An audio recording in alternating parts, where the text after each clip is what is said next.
Guys, अगर आप एक इंटरनेट यूज़र हैं तो आपको ज़रूर इस बात का ध्यान होना चाहिए कि एचटीटीपी और एचटीटीपीएस क्या होता है। तो दोस्तों बेसिकली आप जब भी कोई भी वेबसाइट विजिट करते हैं तो उसके जो एड्रेस बार में जो यूआरएल होता है तो उसमें जब सबसे पहले एचटीटीपी या एचटीटीपीएस से उसका एड्रेस बार यानी कि उसका डोमेन स्टार्ट होता है। तो ये आखिर है क्या, इसके बारे में आपको नॉलेज होनी चाहिए मेरे दोस्त। तो मैं इस वीडियो में यही बात करने वाला हूँ। और अगर इसके बारे में आपको नॉलेज नहीं तो आप कहीं ना कहीं शिकार बन सकते हैं, है ना। तो let's get start without wasting A time. So guys, सबसे पहले हम इसके फुल फॉर्म जान लेते हैं। एच का फुल फॉर्म होता है hyper text transfer protocol. Protocol का मीन्स है सेट ऑफ रूल, जो कि इंटरनेट में कुछ रूल्स होते हैं जो वेब ब्राउज़र और सर्वर के बीच सूचनाओं के आदान प्रदान के समय यूज़ में लिए जाते हैं, है ना। अगर किसी वेबसाइट के एड्रेस के पहले एच यानी कि जैसे कि स्क्रीन पर आप देख पा रहे हैं इस तरह का यूआरएल है, तो वेब ब्राउज़र और सर्वर के बीच किसी भी प्रकार का डेटा जैसे टेक्स्ट, इमेज या ऑडियो वीडियो या कोई भी फाइल हो सकती है, ट्रांसफ़र होने पर इन्हें कुछ नियमों का पालन करना होता है।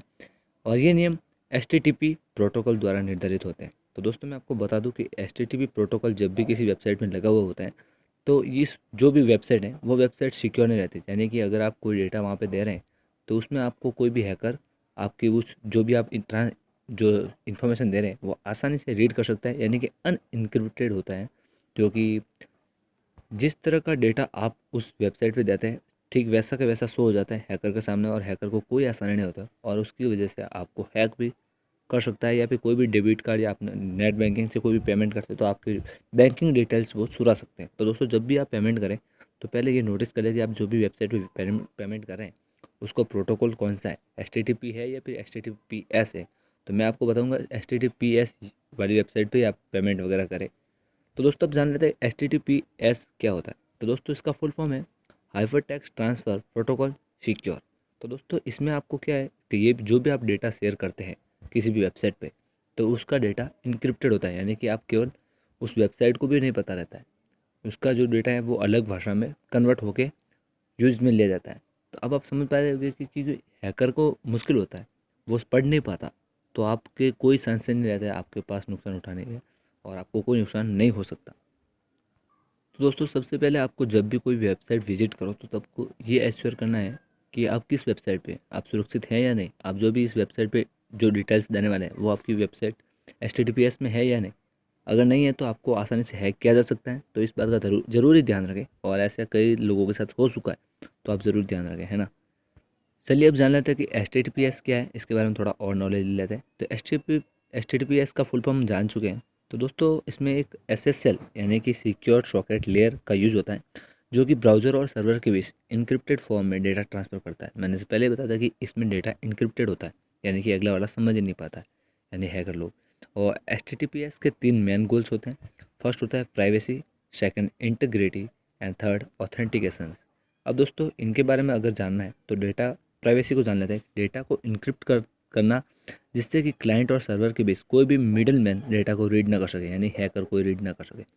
सेकंड जो गोल्स होता है वो होता है इंटीग्रिटी। तो ये इंश्योर करना कि डेटा दोनों एंड के बीच में कहीं चेंज ना हुआ हो, यानी कि जो भी आपने डेटा डाला और उसके बीच में सर्वर और यूज़र के बीच में कोई कहीं चेंज तो नहीं हुआ, ये इंश्योर करता है। और थर्ड होता है ऑथेंटिकेशन। तो ये क्या होता है, इस सिस्टम में क्लाइंट सर्वर दोनों को एक दूसरे को अपनी अपनी आइडेंटिफाई प्रूव करनी पड़ती हैं। इससे ये निश्चित किया जाता है कि जिससे कम्युनिकेशन हो रहा है क्या उसकी पहचान सच में वही है जो वो बता रहा है। एच कनेक्शन में सारे डेटा को क्रिप्टोग्राफी के द्वारा इनक्रिप्ट कर दिया जाता है, यानी कि एक ऐसे फॉर्मेट में बदल दिया जाता है जिसे बिना डिक्रिप्शन की के डिकोड कर पाना मुश्किल होता है, और इसी तरह ट्रांसफ़र हो रहे सेंसिटिव इंफॉर्मेशन को प्रोटेक्ट किया जाता है। आपने किसी वेबसाइट के यूआरएल की शुरुआत में एच लगा हुआ देखा होगा, इसका मतलब ये है आपका डेटा SSL के थ्रू सिक्योर किया गया है। ग्रीन कलर में लॉक आइकन के साथ सिक्योर लिखा हुआ देख सकते हैं आप किसी भी वेबसाइट पर, जैसे कि फेसबुक हो गया, गूगल हो गया, और बहुत सारी ऐसी वेबसाइट है जो विश्वास के पात्र हैं और इस पर आप यूज़ कर सकते हैं, है ना।